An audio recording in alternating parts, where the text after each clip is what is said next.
There are certain jobs where effort is obvious, and then there are jobs where it's easy to look like you're working without actually doing much at all.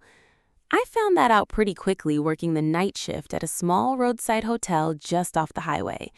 It wasn't anything fancy, one of those places where the lobby always smelled faintly like coffee and cleaning solution. The carpets had seen better days, and the same local news channel played on loop behind the front desk. Night shift ran from late evening into early morning. It was quiet most of the time, but not in a relaxing way. More like long stretches of stillness broken up by random check-ins, tired travelers, and the occasional problem guest who couldn't find their reservation. There were only 2 of us scheduled overnight, which meant something important. There was nowhere to hide. Or at least that's what I thought at first. My coworker Eric proved otherwise. Eric had mastered a very specific skill set, the ability to appear busy without actually accomplishing much. He was always moving just enough to give the impression of productivity, adjusting papers, walking back and forth behind the desk, tapping at the computer like he was handling something urgent. If you didn't look too closely, it worked. But when you actually paid attention, the pattern became obvious. The real work, the small, repetitive, necessary tasks that kept the place running, somehow always landed on me. Things like wiping down the coffee station so it didn't look like a disaster by morning, restocking key cards so the early shift didn't have to scramble, making sure the lobby was clean, trash emptied, everything reset for the next day.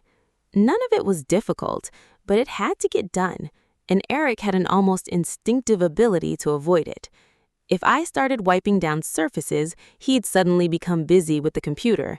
If supplies needed restocking, he'd disappear into the back room just long enough to miss it.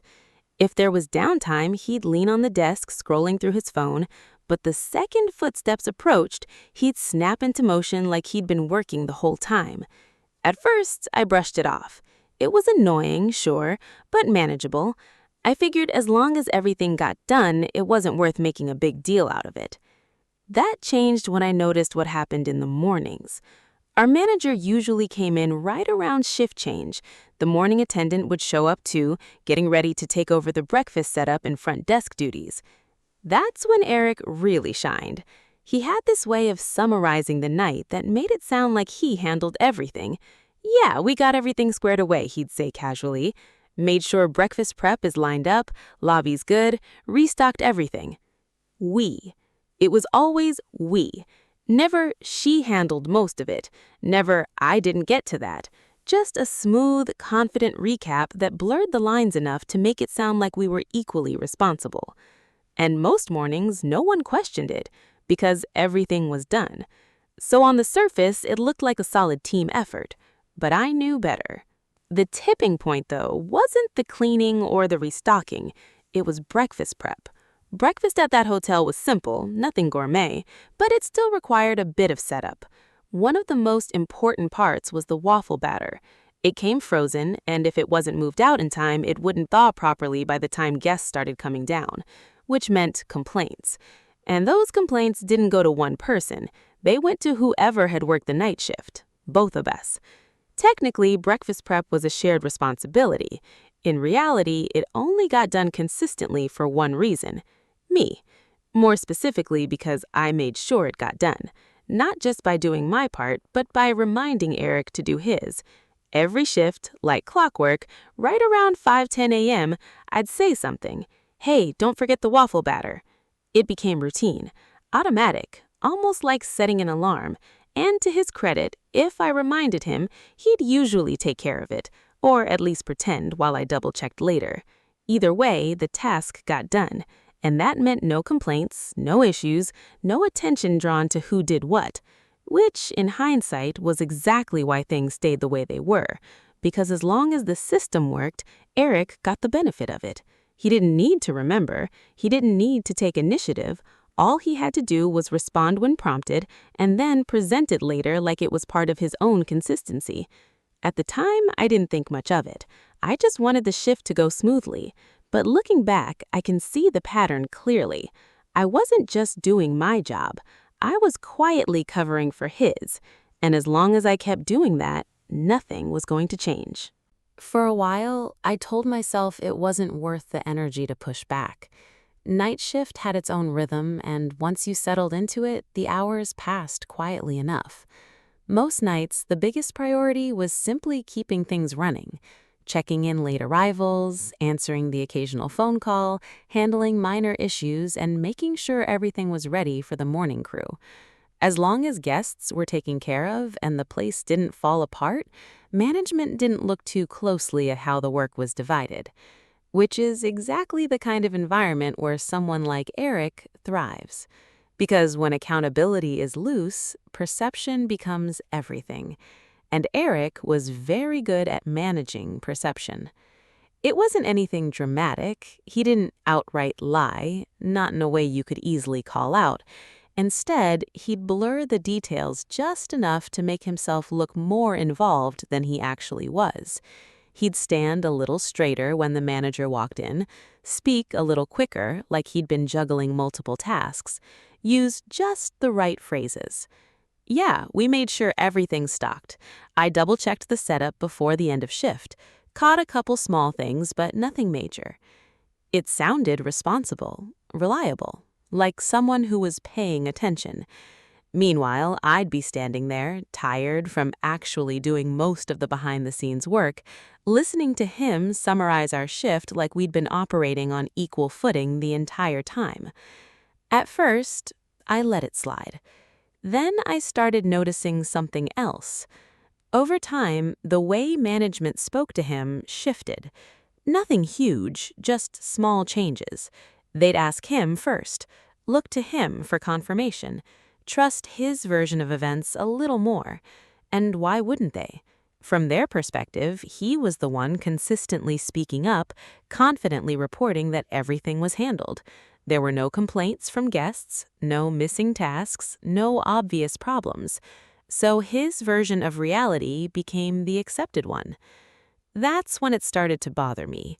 Not because I needed recognition, but because the balance was off. I was doing the work, he was building the reputation, and somehow I'd become part of the system that allowed it.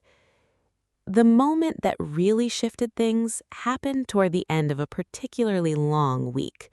It had been one of those stretches where everything felt just a little more exhausting than usual. A couple of busy nights, some difficult guests, not much downtime. By the time the weekend rolled around, I was already running on fumes. That morning started like any other. We were wrapping up the shift, finishing the last of the closing tasks. I'd already handled most of the usual checklist. Coffee station cleaned, supplies restocked, lobby straightened up. Breakfast prep was done too. Of course it was, because at 5:10, like always, I'd reminded him, don't forget the waffle batter. Same routine, same result. Morning attendant came in, things looked good, no issues. Then the manager walked in, and Eric went into his usual recap. Yeah, everything's set. We made sure breakfast prep is ready, all the closing stuff's handled, and I caught a couple things behind her, just small details she missed, but it's all taken care of. I didn't react right away. At first, I thought I'd misheard him, but the manager nodded like that was normal information, like that made sense. I felt that slow, quiet shift in my chest, the kind that doesn't explode into anger, but settles into something sharper, clearer. Because that wasn't just him taking shared credit anymore, that was him positioning himself above me, framing me as the one who needed checking, the one who missed things, while he played the role of the reliable backup. And the worst part? There was just enough truth in the structure of our workflow to make it believable. Because technically, yes, he did handle the waffle batter. Technically, he could say he double-checked things, but only because I made sure it happened in the first place. Without that reminder, that system didn't exist. And in that moment, I realized something important. I hadn't just been doing extra work. I'd been actively supporting his image. Every reminder, every double check, every time I made sure something didn't get missed, I was giving him the ability to claim consistency he hadn't earned, and he was using it. That changed everything. Not in a loud, confrontational way. I didn't argue, didn't correct him in front of the manager, didn't make a scene. Because honestly, I didn't need to. The situation didn't require a confrontation. It required an adjustment. A small one, but a meaningful one. Because if his reliability depended on my reminders, then all I had to do was stop providing them. That was it.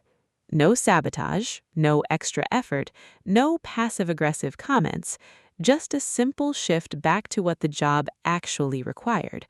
Do my work, and only my work. If something was a shared responsibility, then it would truly be shared, not managed by me behind the scenes, not reinforced through quiet reminders, not carried by one person while the other took credit. That night, I went into my shift with a different mindset. Everything else stayed the same. I handled the front desk, took care of guests, worked through the closing tasks, cleaned what needed cleaning, restocked what needed restocking, checked everything on my list, and when the clock edged closer to 5:10 a.m., I noticed it. That familiar mental cue, the one that became automatic. Don't forget the waffle batter. For the first time in weeks, I didn't say it. That first night without the reminder felt strange. Not dramatic, not tense, just different in a quiet, almost invisible way. I went through everything like I normally would, checked in a couple of late arrivals, answered a few routine calls, handled a minor issue with a reservation that had been double booked.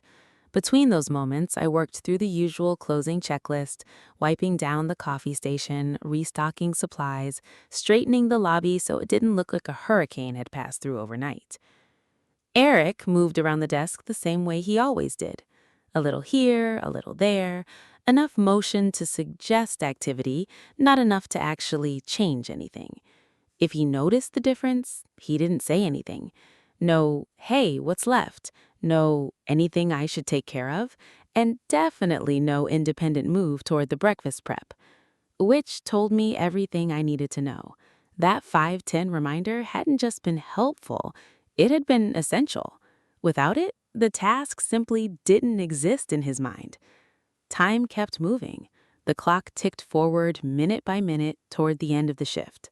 Normally, somewhere in that window, I would have said it casually, like always. Don't forget the waffle batter. But that moment came and went. Nothing happened. No adjustment, no sudden realization, just the quiet continuation of the night. Around 6 a.m., the early signs of morning started creeping in. The automatic doors slid open more frequently as a few guests headed out early. The sky outside shifted from dark to that dull gray blue that signals the start of a new day. The breakfast attendant arrived right on time. She gave the usual nod as she walked behind the desk, heading straight for the back area to start her routine. I stayed at the front, finishing up a couple of notes in the system, but I was aware of what was about to happen. There's a specific kind of silence that comes right before something goes wrong. It's subtle, almost unnoticeable unless you're expecting it. Then, the freezer door opened. A pause, a longer pause, and then her voice slightly sharper than usual. Hey, did someone move the waffle batter? Eric looked up first. I didn't. I already knew the answer. I thought that was done, he said a little too quickly. She stepped back into view, holding the unopened container, still completely frozen. It's not. This is solid. Now the silence was different. He glanced at me, not directly, more like a quick check, like he was trying to confirm something without actually asking. I kept my focus on the screen in front of me, because for the first time, this wasn't something I needed to manage. A few minutes later, the manager walked in. Same routine, same timing, but the atmosphere had shifted just enough to be noticeable. What's going on? She asked, picking up on it immediately. The breakfast attendant answered first. Waffle batter's still frozen. It wasn't pulled last night. The manager looked between us, not accusatory, just waiting. And that's when Eric stepped in. I thought she handled that part, He nodded slightly in my direction. It was automatic, reflexive, the same pattern he'd been using all along, shift the responsibility just enough to create doubt. But this time, something was different. There was no system backing him up, no reminder, no shared illusion of equal effort, just the actual outcome. The manager didn't respond right away. She looked at him for a second, just long enough to make the moment uncomfortable. Then she said calmly, "I thought you said you always double-check behind her." It wasn't loud, it wasn't aggressive, but it landed. You could feel it. That one sentence pulled everything into focus. Not just the missed task, but the pattern behind it. Eric didn't have an answer. For once, there was no smooth explanation, no quick recovery, no confident summary to lean on. Just silence. Real, unmistakable silence. The kind that fills a room when there's nothing left to say. The breakfast attendant shook her head slightly and went back to her setup, probably already calculating how to work around the delay. The manager didn't push it further. She didn't need to. The point had already been made, clearer than any argument could have been. I finished logging out of the system, gathered my things, and stepped away from the desk. No confrontation, no follow-up, no "I told you so," because honestly, it wasn't necessary. Some lessons don't need to be explained. They just need to be experienced. Over the next few shifts, the change was noticeable. Subtle, but real. Eric still showed up, still moved around like he was busy, but there was a difference in how he handled things. He checked the list more often, actually asked what needed to be done, and, most importantly, around 5:10 a.m., he started remembering the waffle batter on his own. No reminder, no prompt, just action. It wasn't perfect, but it was progress, and the dynamic between us shifted with it. He stopped speaking like he was supervising me, stopped framing things like he was the one catching mistakes, and almost surprisingly, he started helping more. Not all at once, not dramatically, but enough to feel like a shared workload instead of a one-person system, which, in the end, was all I wanted in the first place. I didn't need recognition, I didn't need credit, I just needed the work to be honest, fair, shared. And sometimes the only way to get there is to stop covering for someone who hasn't earned it. Because the moment you remove the support they didn't even realize they were relying on, that's when reality shows up. And when it does, people either step up or they get exposed. That morning, Eric had his answer. And after that, he didn't need the reminder anymore.